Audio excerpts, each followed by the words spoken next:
तर माझ्या प्रिय मित्रांनो, आज मी तुम्हाला आणखीन एक नवीन कथा किंवा एका नवीन संतांचं चरित्र मी तुमच्या समोर ठेवणार आहे. आतापर्यंत जे संत झालेत किंवा ज्यांच्याविषयी तुम्ही ऐकलं तर त्यांचं जीवन तुम्हाला आवडलं का, किंवा त्यांचं जीवन तुम्हाला काहीतरी प्रेरणा देत होती का, हा प्रश्न मी तुम्हाला मुद्दामून विचारतो. कारण हे केवळ गोष्टी नाहीत, ही प्रेरणादायी गोष्टी आहेत की ज्याद्वारे माणसाच्या जीवनावरती त्याचा परिणाम व्हावा, त्याने विचार करावा की ह्या छोट्या छोट्या मुली जणू का इतक्या प्रभावीपणे जीवन जगत आहेत आणि म्हणून आपण देखील परमेश्वराबरोबर प्रामाणिक राहिलं पाहिजे.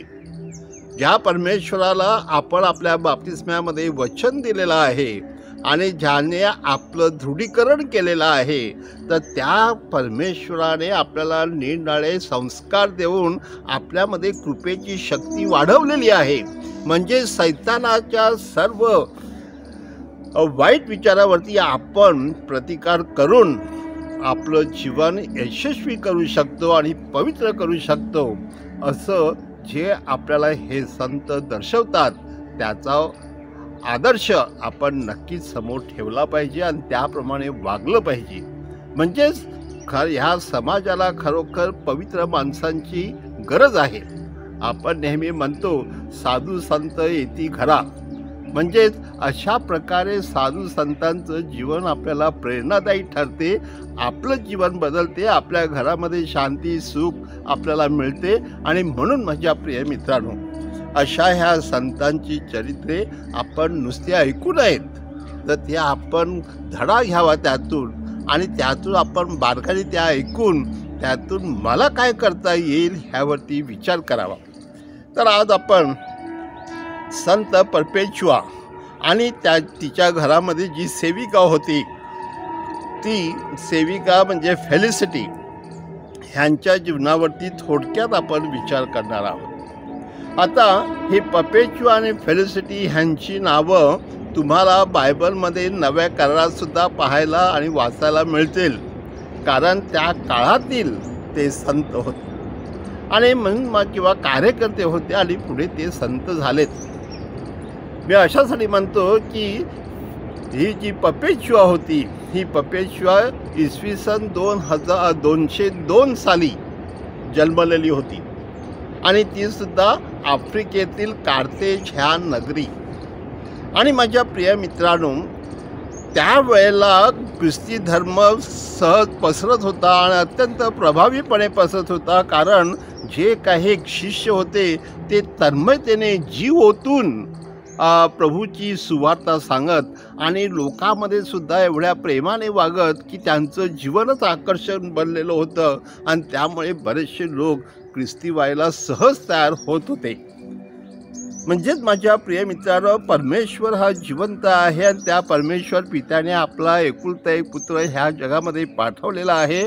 तो स्वतः काल्वारीच्या टेकडीवर खुर्सावरती आपला जीव अर्पण करतो आणि आपल्या मेंढरांना तो वाचवतो.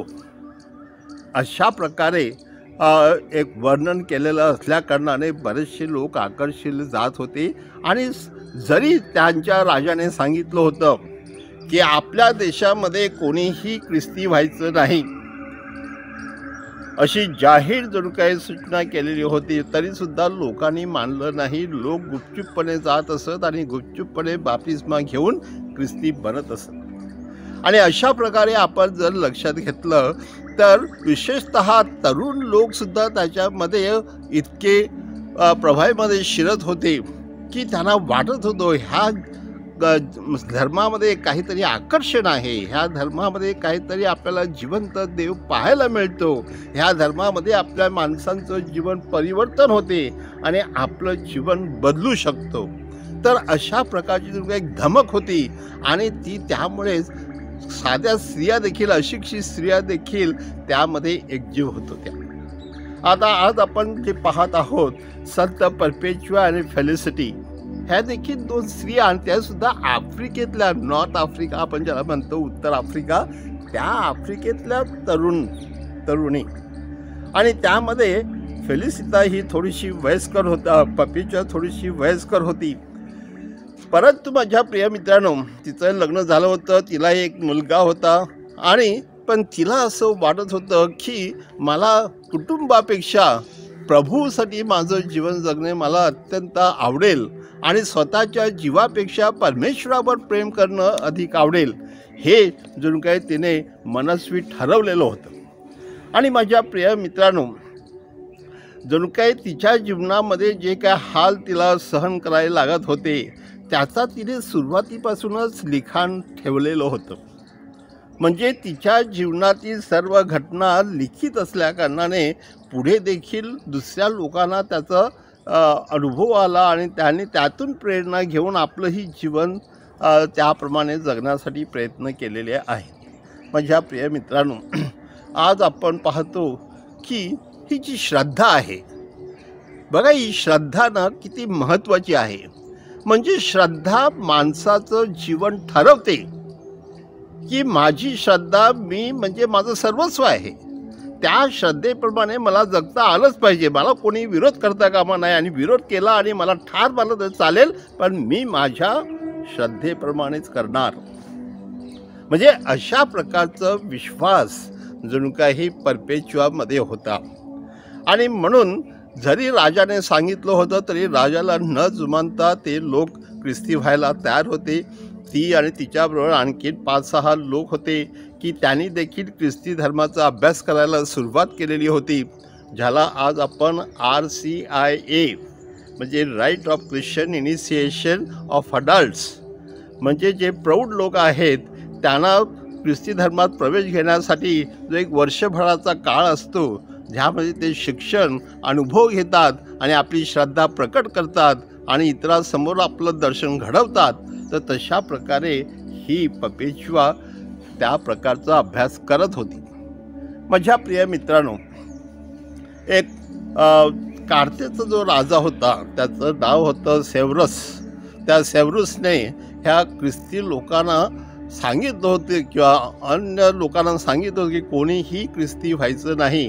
ह्याला कारण की त्याला स्वतःला भीती वाटत होती की आज माझ्या देशामध्ये अशा प्रकारची चळवळ सुरू झाली आणि लोक ख्रिस्ताकडे गेले तर उद्या माझ्या ह्या पदाचा काय परिणाम होईल, हा विचार तो करत होता. आणि म्हणून माझ्या प्रिय मित्रांनो, की आपण ह्या संदर्भात विचार करूया की ह्या तरुण लोकांमध्ये ही एवढी धमक कशामुळे निर्माण झाली. कारण त्यांच्यासमोर आदर्श होते, आणि विशेषतः म्हणजे त्यांना हे प्रेषित लोकांना दाखवत होते की प्रभू येशू ख्रिस्त जो स्वर्गाचा राजा, त्याने स्वर्ग सोडून तो आपल्यामध्ये आला आणि तो सेवक बनला, आणि त्याने माणसाची सेवा करण्यासाठी स्वतःचा प्राण क्रूसावर अर्पण केला. म्हणजे त्याचं जीवन किती प्रभावी आहे. तर ही संपत्ती आहे, हे धन आहे, हे सगळं फुकट आहे. कारण आपलं जीवन शेवटी परमेश्वराला अर्पण करण्यामध्ये आणि परमेश्वराचा सेवक बनण्यामध्ये अधिक धन्यता आहे. हो माझ्या प्रिय मित्रांनो, त्यानंतर माझ्या प्रिय मित्र की ह्या लोकांना तुरुंगामध्ये टाकण्यात यावं असं राजाने ठरवलं होतं. आणि विशेषतः जेव्हा ह्या पपेच्युआचे वडील ते देखील श्रीमंत होते, आणि जेव्हा त्याने ऐकलं की ख्रिस्ती होणं फार घातक आहे, आपल्या मुलीसुद्धा ते ठार मारतील, म्हणून त्याने आपल्या मुलीचं मन वळवण्याचं ठरवलं आणि सांगितलं की तू ख्रिस्ती होऊ नको, तू आहे त्याप्रमाणे चाल, तुला काही कमी नाही, जे काय लागेल तुला मी देईन, परंतु तू ख्रिस्ती होऊ नको, कारण ते तुझा अपमान करतील आणि तुला मारतील.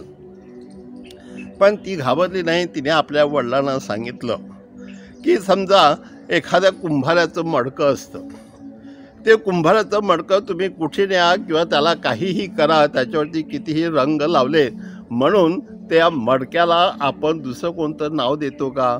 नाही. म्हणजे ते मडकं हे मडकंच राहतं. तर त्याप्रमाणे मी ख्रिस्ती आहे मनाने, हृदयाने, आत्म्याने, आणि मी ख्रिस्तीच राहणार. मी कोणत्याही धर्मात दुसरा प्रवेश करणार नाही.